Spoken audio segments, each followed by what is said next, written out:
David and Goliath. We've all heard the story. And most of the time when we hear that story, we try to quickly apply it to our lives, and things like this come out.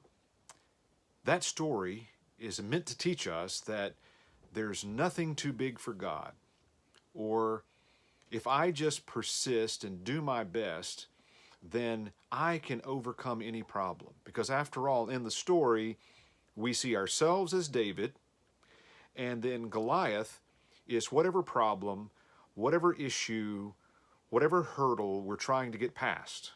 And if we just have enough faith, we can beat any giant. That's usually how the application goes. There was even a best-selling book. It hit the New York Times bestseller list a few years ago by Malcolm Gladwell. And what I assume from a secular position, he's trying to explain this story of David and Goliath, and he makes the point that it's all about overestimating giants in our lives and underestimating the strength of the little guy. Well, let me just encourage you today, and this is the encouragement. You and I are not the heroes of that story. In fact, you and I are not the heroes of any story, including our own lives.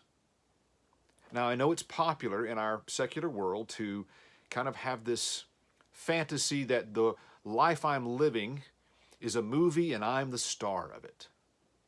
Or our lives are a play and we are center stage. Well, let me backtrack on all of that and ask this question to you, the Christian. What is the Bible all about? The Bible is not all about you. The Bible is all about Jesus. In every way, in every story, somehow, some way, it is all meant to point us to Jesus. The Old Testament points forward to the Messiah to come. The New Testament tells about his coming, and the remainder of the New Testament points back to Jesus and what he taught and how we are to live for him. So now, what is the story of David and Goliath all about? David does not represent us. We're not the hero.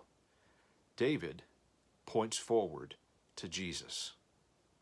Jesus, the true shepherd. Jesus, the one who came, fully God and fully man, in order to do the impossible, to defeat the giant of our sin. We're not the hero of the story. We're the villains. Jesus came with an improbable victory and defeated our sin against all odds. And just as the agreement was between David and Goliath, whoever won, that person's victory would ensure the freedom of their people and the enslavement of the enemy. The stakes were no less high than that for Jesus. He won the victory for his people and won our freedom. Now, when we see stories like David and Goliath, and we don't walk away thinking it's all about me and my courage, and if I just try hard enough, I can defeat any foe. But instead, we see the truth, that we see Jesus is the hero we're being pointed to. Jesus is the hero of every story of the Bible. Jesus is the one true hero in our lives. Well, then that's going to cause us to see him in a different light. That's going to cause us to stop trying to figure things out ourselves, depend on ourselves, or try to take the credit ourselves. Instead, it's going to cause us to aim our faith and our hope to the true hero, and that's Jesus. And everybody else around us, when they're going through problems or trials, we're not going to try to fix it ourselves. We're going to point them to the real hero, who is Jesus. So be encouraged today. You don't have to be the hero of your own story, because you're not. There's a hero much greater. His name is Jesus. We're going to trust in him. Thanks for joining me. I'll see you next time.